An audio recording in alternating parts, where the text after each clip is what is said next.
Halo, selamat datang kembali di penelaahan kita. Hari ini kita mau coba gali lebih dalam nih satu bagian Alkitab yang sering bikin penasaran ya. Dari kitab Pengkhotbah pasal 11 ayat 1-10. Sumber kita tentu aja teksnya langsung, kita pakai Alkitab Terjemahan Baru atau TB. Nah, misi kita sekarang gimana ya membongkar gitu. Pengkhotbah ini sebenarnya mau ngajak kita gimana sih biar hidupnya bijak, bermakna. Tapi di tengah dunia yang, ya gitu deh, nggak pasti dan sementara banget. Pertanyaan bagus banget itu. Karena emang itu intinya pasal ini. Kita nanti bakal nemu nasihat-nasihat yang kayaknya simpel, tapi wah dalam banget. Nyentuh soal keberanian ya kan? Terus gimana kelola resiko, nikmatin hidup juga. Tapi ada juga sisi realisme sama tanggung jawabnya. Ini relevan banget loh buat Anda semua yang lagi hadapin tantangan hidup sehari-hari. Betul. Saya tuh suka gaya pengkhotbah yang penuh paradoks gitu. Kayak ayat pertama ini langsung unik. Lemparkanlah rotimu ke air, maka engkau akan mendapatnya kembali lama setelah itu. Ini kan kayak teka-teki ya. Apa ini cuma anjuran berbuat baik aja tanpa mikir balikannya? Atau ini strategi investasi gitu? Atau ya soal berani ambil resiko aja secara umum? Gimana tuh? Nah ini ayat pembuka yang langsung ngasih tema utama. Intinya itu ajakan buat bertindak proaktif di tengah ketidakpastian. Makna melempar roti ini luas banget emang. Bisa satu artinya kedermawanan. Kayak kita memberi, berbagi, nggak ngitung untung rugi saat itu juga. Tapi percaya aja kebaikan itu bakal balik lagi. Bisa juga kayak yang Anda bilang tadi soal usaha atau investasi. Mungkin kayak pedagang zaman dulu ya, kirim barang lewat laut. Itu kan penuh risiko. Roti di sini ya modalnya, barang berharganya. Harapannya ya balik bawa untung lama setelah itu. Tapi ada penekanan mendapatnya kembali itu. Apa nggak jadi kedengeran agak transaksional ya? Kayak kita ngasih atau investasi cuma karena ngarep balasan gitu. Nah, itu pertanyaan kritis. Bagus. Memang bisa dibaca gitu kalau kita fokusnya cuma ke frasa itu aja. Tapi kalau lihat konteks pengkhotbah secara keseluruhan, yang nekenin ketidakpastian, keterbatasan manusia, mungkin mendapatnya kembali itu lebih ke harapan ya, atau potensi hasil, bukan jaminan pasti atau motif utama. Ini lebih soal keberanian buat melempar tadi. Berani bertindak, jangan pasif nunggu. Gitu sih intinya. Oke. Jadi intinya berani mulai, berani bertindak, walau hasilnya nggak pasti. Nah, ini langsung nyambung nih kayaknya ke ayat kedua. Berikanlah bagian kepada 7, bahkan kepada 8 orang. Karena engkau tidak tahu malapetaka apa yang akan terjadi di atas bumi. Wah, kalau tadi soal berani, sekarang soal bagi-bagi. Ini kayak strategi manajemen risiko ya? Tepat sekali, pas banget ayat 1 dorong tindakan, ayat 2 ngasih strategi bijaknya, yaitu diversifikasi. Ini bentuk kehati-hatian atau prudence kalau bahasa Inggrisnya. Maksudnya prudence di sini ya bertindak bijaksana, penuh keimbangan, karena masa depan nggak pasti. Kita kan tidak tahu malapetaka apa yang akan terjadi. Jadi jangan taruh semua telur dalam satu keranjang, gitu istilahnya. Angka 7 atau 8 itu kemungkinan besar bukan angka harfiah ya, tapi ungkapan yang artinya sebanyak mungkin atau ke banyak pihak. Bagilah usahamu, investasimu, atau ya perbuatan baikmu juga bisa. Oh, jadi bukan karena takut sama masa depan, tapi lebih ke persiapan cerdas aja ya? Persis, ini pengakuan yang realistis banget soal keterbatasan kita. Kita nggak bisa ramal bencana kan? Jadi ya menyebar resiko tuh langkah yang logis dan bijaksana. Ini hikmat praktis buat hidup di dunia yang nggak terduga ini. Menarik. Udah didorong bertindak, udah dikasih tahu cara bijaknya, terus pengkhotbah kayak ngajak kita lihat alam gitu di ayat ketiga. Bila awan-awan syarat mengandung hujan, maka hujan itu dicurahkan ke atas bumi. Dan bila pohon tumbang ke selatan atau ke utara, di tempat pohon itu jatuh, di situ ia tinggal terletak. Ini kan pengamatan biasa aja ya, kayak hukum alam gitu. Apa hubungannya sama nasihat sebelumnya? Iya, pengamatan alam ini fungsinya kayak pengingat gitu. Pengingat tentang adanya keniscayaan. Ada hal-hal yang emang di luar kendali kita. Awan mendung ya pasti hujan. Pohon tumbang ya udah jatuhnya di situ. Kita nggak bisa geser seenaknya kan. Ada hukum alam, ada konsekuensi yang jalan aja gitu. Ini buatnya imbangin dorongan bertindak di ayat 1 dan 2 tadi. Jadi bertindaklah berani bijak, tapi ya terima juga realitas. Nggak semua bisa kita kontrol atau ubah sesuai mau kita. Ada batasnya kemampuan manusia. Oke, jadi terima yang tidak bisa dikontrol, tapi jangan sampai itu bikin kita jadi males atau pasif ya. Soalnya ayat keempat langsung kayak ngasih peringatan keras banget nih. Siapa senantiasa memperhatikan angin tidak akan menabur, dan siapa senantiasa melihat awan tidak akan menuai. Ini kayak nyindir orang yang kebanyakan mikir tapi nggak jadi-jadi bertindak ya. Apa itu? Analisis paralysis. Betul, tepat sekali. Ini kritik tajam buat kelumpuhan karena ragu-ragu. Atau nunggu kondisi sempurna yang nggak bakal datang-datang. Petani kalau cuma liatin angin, liatin awan terus, ya kapan naburnya, kapan nuainya? Selalu ada aja alasan buat nunda kalau kita nyari yang sempurna terus.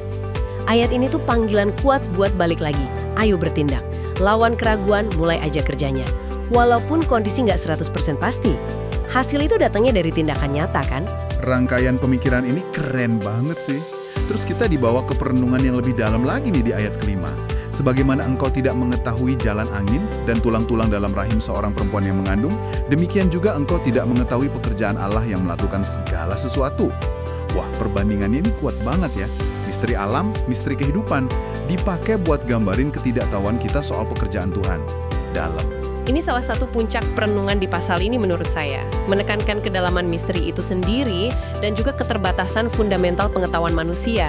Kita nggak paham-paham amat gimana angin gerak atau gimana persisnya kehidupan terbentuk di rahim. Nah, kalau hal-hal mendasar di ciptaan aja udah misterius buat kita, apalagi mau memahami secara utuh pekerjaan Allah yang melakukan segala sesuatu. Rencananya, tindakan yang maha besar itu. Wah, jauh. Implikasinya apa dong? Berarti kita diajak buat rendah hati gitu ya di hadapan Tuhan dan realitas ini. Sangat tepat. Ayat ini menanamkan kerendahan hati yang radikal. Bener-bener ngajak kita sadar betapa terbatasnya kapasitas kita. Kapasitas intelektual kita buat ngerti semua hal, apalagi yang terkait kehendak dan cara kerja Tuhan. Ini bukan buat bikin kita putus asa loh ya, tapi biar kita nempatin diri di posisi yang benar aja di hadapan Sang Pencipta. Nah, habis ngakuin keterbatasan pengetahuan kita yang dalam banget ini, terus apa? Apa kita jadi pasif aja karena ngerasa nggak tahu apa-apa? Ternyata enggak. Ayat ke-6 justru balik lagi nyuruh aksi.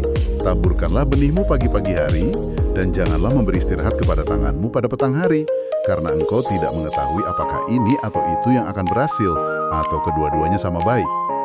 Ini kayak kesimpulan praktis dari semua tadi ya, soal tindakan dan ketidakpastian. Persis. Ini sintesis yang brilian banget. Justru karena kita nggak tahu, kayak yang ditegesin di ayat 5 tadi, makanya respon yang paling bijak itu ya bertindak dengan tekun dan rajin. Gitu. Jangan berhenti usaha cuma karena hasilnya nggak pasti. Terus aja nabur dari pagi sampai petang. Kita nggak tahu usaha mana yang bakal berhasil. Atau mungkin dua-duanya berhasil kan? Jadi ketidakpastian hasil itu bukan alasan buat berhenti, malah jadi motivasi buat kerja keras terus, konsisten. Ini ngegabungin kesadaran soal misteri tadi sama keharusan buat tetap bertindak. Oke, jadi clear ya bagian pertama pasal ini, ayat 1-6. Fokusnya ke gimana kita harus bertindak. Berani, bijak, tekun, di tengah dunia yang gak pasti dan penuh misteri. Nah, sekarang di ayat 7-10, kayaknya ada geseran fokus nih. Pengkhotbah mulai ngomongin soal menikmati hidup. Ayat 7-8, terang itu menyenangkan. Biarlah ia bersuka cita di dalamnya. Tetapi hendaklah ia ingat akan hari-hari yang gelap. Segala sesuatu yang datang adalah kesia-siaan. Di satu sisi, ayo seneng-seneng, tapi langsung diingetin soal masa sulit dan kesia-siaan. Kok kayak tarik-menarik lagi ya? Kan realisme yang seimbang, selalu gitu. Ayat ini nggak ngangkal kok kalau hidup itu punya sisi baik, sisi menyenangkan. Terang itu menyenangkan, iya. Nikmatin hidup melihat matahari itu baik.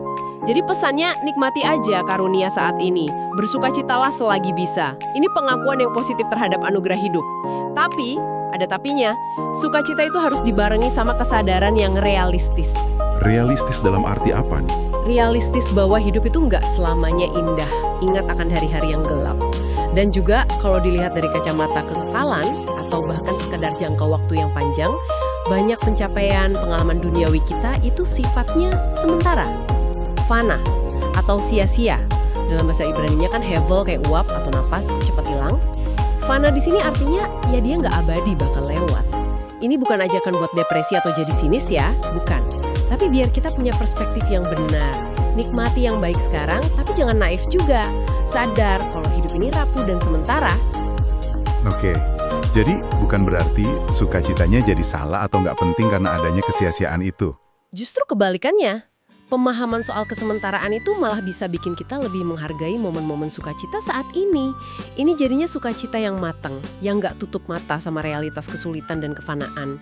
Keseimbangan antara sukacita sama kesadaran ini lanjut lagi ya di ayat 9. Dan ini tajam banget khusus buat anak muda. Bersukarialah hai pemuda dalam kemudaanmu, turutilah keinginan hatimu dan pandangan matamu. Tetapi ketahuilah bahwa karena segala hal ini, Allah akan membawa engkau ke pengadilan. Wah, ini kayak ngasih izin tapi sekaligus ngancem nggak sih? Nikmatin masa muda sepuasnya. Tapi awas loh, ada konsekuensi di pengadilan Tuhan. Gimana nih kita memahaminya? Iya, ini contoh yang luar biasa dari tegangan antara kebebasan dan tanggung jawab. Pengkhotbah itu ngakuin kok energi, gairah, keinginan alami masa muda. Itu disebutkan bersukaria, turuti keinginan hati dan pandangan mata. Ada semacam validasi atau izin gitu buat ngalamin dan nikmatin fase hidup ini. Nggak disuruh jadi asketis, nolak semua kesenangan. Tapi izinnya bersyarat ya? Yang nggak mutlak, dibingkai sama kesadaran akan akuntabilitas, pertanggungjawaban di hadapan Tuhan. Peringatan, Allah akan membawa engkau ke pengadilan, itu fungsinya kayak rambu-rambu aja. Bukan buat nakut-nakutin biar nggak jadi sukacita, tapi buat dorong sukacita yang bertanggung jawab. Nikmatilah masa muda. Kejar apa yang baik menurut hati dan mata kamu, tapi lakukan dengan sadar. Sadar kalau tiap pilihan, tiap tindakan itu ada konsekuensinya. Nggak cuma di dunia ini, tapi juga pertanggungjawaban akhir ke pencipta. Jadi ini kebebasan yang beretika, gitu. Akhirnya nih kita sampai di ayat penutup bagian ini, ayat 10. Buanglah kesedihan dari hatimu dan jauhkanlah penderitaan dari tubuhmu, karena kemudahan dan fajar hidup adalah kesia-siaan. Keluar lagi kata kesia-siaan. Kita disuruh buang yang negatif karena masa muda itu sendiri sia-sia atau fana. Gimana ini ngerangkum semua nasihat tadi? Agak bingung nih. Ini kesimpulan praktis yang kuat banget. Perintahnya jelas kan? Aktif nolak negativitas. Buanglah kesedihan, jauhkanlah penderitaan. Jangan biarin diri kita tenggelam dalam susah atau pahit. Nah, alasannya ini yang menarik. Mungkin agak kontraintuitif ya. Kenapa harus buang kesedihan? Justru karena masa muda, kemudaan, dan awal kehidupan, fajar hidup, itu begitu singkat. Cepet banget lewatnya, fana kesia-siaan. Oke, ngerti sekarang. Jadi logikanya, karena waktu berharga ini singkat dan bakal cepet hilang, fana sia-sia, makanya jangan disia-siain buat hal negatif kayak sedih gitu. Manfaatin buat yang positif selagi bisa. Gitu ya? Persis, itu dia. Ini puncak dari ajakan buat carpe diem, manfaatkan hari ini, yang dasarnya justru dari realitas kefanaan itu. Kesadaran soal kesementaraan hidup itu bukan alasan buat putus asa, tapi malah jadi motivasi terkuat buat hidup sepenuhnya sekarang. Nolak hal-hal yang merusak sukacita dan kesejahteraan kita, ini ngikat semua tema tadi. Bertindaklah sekarang, ayat 1-6, nikmatilah sekarang, ayat 7-9, dan buang menghalang kebahagiaanmu sekarang, ayat 10. Karena semua ini nggak abadi. Kita diajak berani bertindak, berinvestasi di tengah ketidakpastian, tapi tetap bijak nyebar risiko.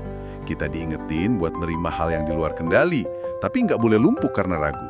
Kita didorong kerja tekun, justru karena nggak tahu hasilnya, sambil ngakuin keterbatasan kita di depan misteri ilahi. Dan yang penting juga, kita diajak nikmatin karunia hidup saat ini. Masa muda, sukacita sederhana, tapi dengan kesadaran penuh soal realitas sulit, kefanaan, dan tanggung jawab akhir. Jadi, buat Anda yang lagi denger ini, apa ya resonansi terbesarnya dari semua ini? Iya, pengkhotbah 11 ini bener-bener kayak ngasih peta jalan buat navigasi hidup yang kompleks ini. Bukan peta yang nyederhanain semua ya, tapi peta yang ngakuin kalau ada kabut ketidakpastian, ada jalan terjal kesulitan, tapi ada juga pemandangan indah sukacita. Pesan utamanya, jangan pasif, hiduplah secara sadar, aktif. Bertindaklah pakai hikmat, keberanian, ketekunan, nikmati anugerah yang ada di depan Anda hari ini. Tapi lakuin semua itu dengan rendah hati, ngakuin misteri yang lebih besar, keterbatasan diri, kesementaraan dunia, dan akuntabilitas kita pada akhirnya. Ini soal menari di tengah ketidakpastian, dengan iman yang aktif dan sukacita yang bertanggung jawab. Nah, sebagai penutup nih, ada satu pertanyaan reflektif yang mungkin bisa Anda bawa pulang, Anda renungkan. Pengkhotbah kan dorong kita bertindak tanpa jaminan hasil, ayat 6, Dan nikmatin hidup meski tahu itu sementara, ayat 8-10. Pertanyaannya buat Anda. Dalam hidup Anda sendiri, gimana cara Anda secara konkret menyeimbangkan antara keberanian ambil langkah baru atau ngejar sukacita hari ini dengan kesadaran kalau masa depan nggak pasti dan hidup di dunia ini ya pada akhirnya fana. Nggak ada jawaban tunggal pastinya ya. Tapi semoga perenungan dari pengkhotbah 11 ini bisa ngasih perspektif baru buat Anda. Terima kasih banyak sudah menyimak penelaahan mendalam kita kali ini. Sampai jumpa lagi di kesempatan berikutnya.